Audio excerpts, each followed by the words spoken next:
السلام علیکم ورحمۃ اللہ وبرکاتہ۔ میں دعا کرتا ہوں کہ آپ لوگ سب خیریت سے ہوں گے اور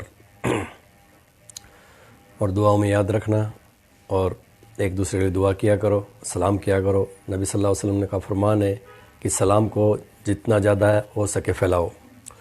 تو ہماری زندگی میں کیا کرنا چاہیے، کیا نہیں کرنا چاہیے، آج میں اسی موضوع پہ بات کرتا ہوں۔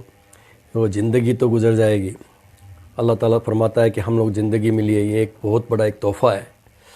اس زندگی کے بارے میں ہمیں سوچنا چاہیے کہ اللہ تعالیٰ نے یہ زندگی کیوں دی ہے، کس مقصد کے لیے دی ہے، ہم دنیا میں کس مقصد کے لیے آئے ہیں۔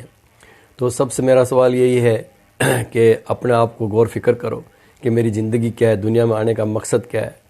تو اگر آپ اپنی زندگی بدلنا چاہتے ہو، اپنے آپ کو اللہ کے راستے میں ڈالنا چاہتے ہو کہ زندگی اسلام پہ ہو اور ختم بھی زندگی اسلام پہ ہو، تو آج میں آپ کو یہ بتانا چاہتا ہوں کہ یہ زندگی کا ایک مقصد ہے۔ اللہ تعالیٰ نے ہمیں ایسا نہیں بھیجا دنیا میں، ہر انسان کو ایک پروگرام دے کے بھیجا گیا ہے۔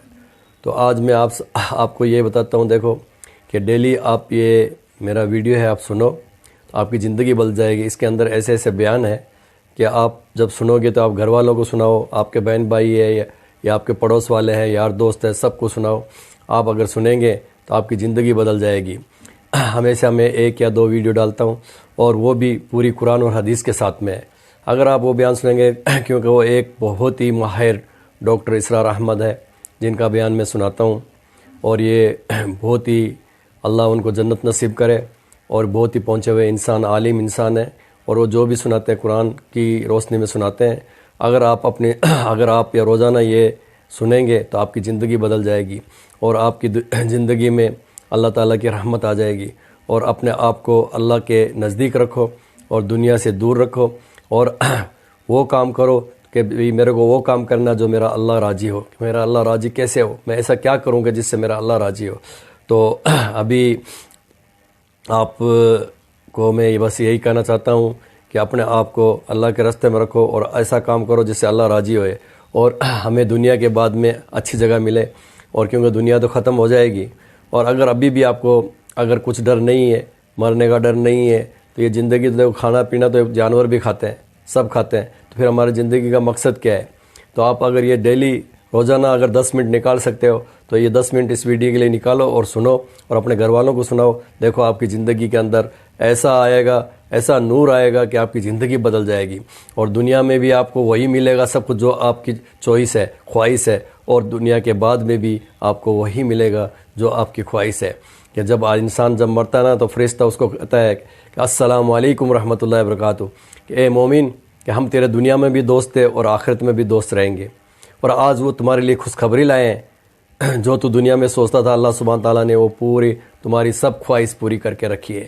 تو یہی ہے میرے دوستوں اور بزرگوں، میں تو یہی چاہتا ہوں کہ اگر اپنے خاندان کو اور اپنے گھر والوں کو، اور اگر آپ سمجھنا چاہتے ہو کہ میرے ماں باپ کیا ہے، میرے ماں باپ سے کیسا سلوک کرنا چاہیے، تو آپ یہ ڈیلی یہ ویڈیو ضرور دیکھیں اور اپنے گھر والوں کو بھی دکھائیں۔ انشاءاللہ آپ کی زندگی کے اندر 4 چاند لگ جائیں گے اور آپ کی زندگی بدل جائے گی، جو خواہش آپ کی ہوگی وہ پوری ہوگی انشاءاللہ۔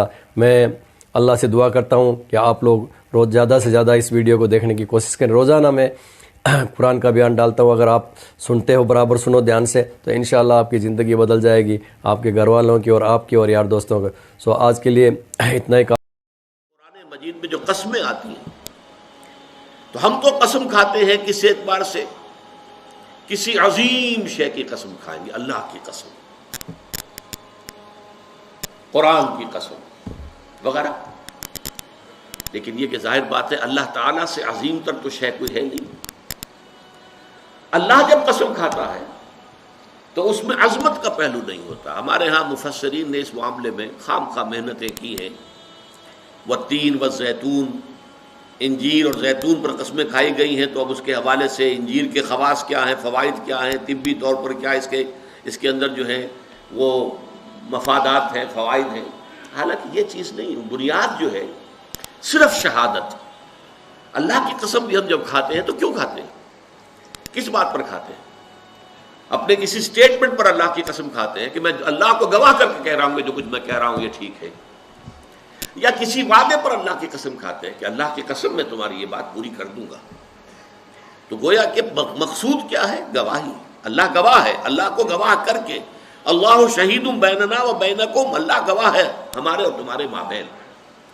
تو قرآن مجید میں جو قسمیں اللہ نے کھائی ہیں ان میں مجرد شہادت ہے پیش نظر، اس میں عظمت کا پہلو نہیں ہوتا، اس لیے کہ یہاں قسم کھانے والا عظیم ترین ہے، اس سے عظیم تر تو کوئی شے ہے نہیں. اب زمانے کی گواہی کیا ہے وہ میں آپ سے عرض کر چکا ہوں. پوری انسانی تاریخ کا جو بھی چشمدید گواہ ہے وہ زمانہ ہے. یہ زمانے کی چادر سورہ اعراف کے اندر آپ اس کو دیکھیں گے. پہلے وہ تخلیق آدم وغیرہ کا ذکر ہوا ہے، اس کے بعد قیامت کا ذکر، اور اس کے بعد جو کچھ ہونا ہے جنت والے اور دوزخ والے اور اصحاب الاعراف ان کا قصہ ہے. یہ تو گویا کہ دو انتہائیں ہو گئی، ابتدا انتہا. اس کے درمیان پھر شروع ہوتا ہے حضرت نوح کا معاملہ، حضرت ہود کا، حضرت صالح کا، حضرت لوط کا، حضرت شعیب کا، اور پھر بڑی تفصیل جو ہے حضرت موسیٰ علیہ السلام. یہ سب تاریخ ہے. یہ زمانہ ان تمام چیزوں کے تہذیبیں ابھری، چھا گئی دنیا میں، پھر ختم ہو گئی. یہ سارا عروج و زوال اس زمانے نے اپنی آنکھوں سے دیکھا ہے. یہ چشمدید گواہ ہے.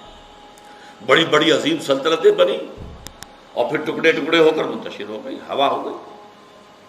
اسی طریقے سے بڑے عظیم لوگ آئے دنیا کے اندر، پھر ان کا نام و نشان مٹ گیا، ان کی یاد تک جو ہے لوگوں کے ذہنوں میں نہیں رہی. اس میں کیا اصول ہیں، کیا قواعد ہیں؟ عروج ہوتا ہے تو کیوں ہوتا ہے، زوال ہوتا ہے تو کیوں ہوتا ہے؟ قرآن مجید ان سب سے بحث کرتا ہے. لیکن یہ کہ والعصر جو ہے زمانے کو گواہی کے طور پر پیش کیا جا رہا ہے. یہ زمانہ گواہ ہے کہ تمام انسان خسارے میں ہیں سوائے ان کے جو 4 شرطوں کو پورا کرنے والے. اس میں جیسا کہ میں نے عرض کیا تھا پچھلی نشست میں، چونکا دینے کا انداز بھی ہے. جیسے یہ وقت تیزی سے گزر رہا ہے. آپ انگریزی میں بھی کہتے ہیں catch the time by the forelock. وقت کو اس کے ماتھے کے بالوں سے پکڑ کے رکھو، کیونکہ یہ تو تیزی سے چلا جائے گا. اور یہی ہمارا اصل سرمایہ ہے. اسی میں کچھ بنانا ہے، اسی میں کچھ کرنا ہے، اسی میں کچھ کمانا ہے. اس کے لیے بڑی پیاری مثال دی ہے بعض مفسرین نے. ایک صاحب نے اپنا مشاہدے کی بنیاد پر لکھا کہ میں ایک دفعہ شام کے وقت ایک بازار منڈی اس میں سے گزرا تو میں نے دیکھا ایک برف بیچنے والا بہت چیخ چیخ کر اپنے برف کو بیچنے کے لیے لوگوں کو متوجہ کر رہا تھا. اس کی حالت جو تھی وہ بڑی ڈیسپریٹ. کیوں انہوں نے سوچا؟ اس لیے کہ اس کا برف تو پانی ہو جائے گا، زیرو ہو جائے گا اگر بکا نہ. کوئی بساتی ہے، اس کا سامان ہے، نہیں بکا ہے، کوئی بات نہیں، دکان بند کرے گا، اگلے روز آئے گا، وہ سامان تو اس کے پاس ہے نا. اس کی اصل راس تو کہیں نہیں گئی، اس کا اصل سرمایہ تو محفوظ ہے. لیکن یہ برف کا تاجر جو ہے، یہ تو برف اگر بکی نہ تو پانی ہو گئی، ختم، اصل راس المال بھی گیا. انسان کی حیثیت برف کے تاجر کی ہے. اس کی زندگی کی برف گھل رہی ہے، تیزی کے ساتھ پگھل رہی ہے. جس کو کہا ہے ایک شاعر نے بہت عمدگی کے ساتھ، غافل تجھے گھڑیال یہ دیتا ہے منادی، گردوں نے گھڑی عمر کی ایک اور گھٹا دی. عام طور پر تو ہم سمجھتے ہیں میری عمر پہلے 60 برس تھی، اب 61 ہو گئی، بڑھ گئی. بڑھی کہاں ہے، کم ہو گئی. اس لیے کہ جو بھی ٹائم اس دنیا میں ہے میرے لیے، اس میں سے اب 1 سال کم ہو گیا. 1 گھنٹہ جو گزرا ہے، 1 گھڑیال بجا، 1 گھنٹہ اور، یہ 1 گھنٹہ میری زندگی میں سے کم ہو گیا ہے. غافل تجھے گھڑیال یہ دیتا ہے منادی، گردوں نے گھڑی عمر کی ایک اور گھٹا دی. تو یہ وہ چونکا دینے کا انداز ہے. Time is fleeting, catch the time by the four lock.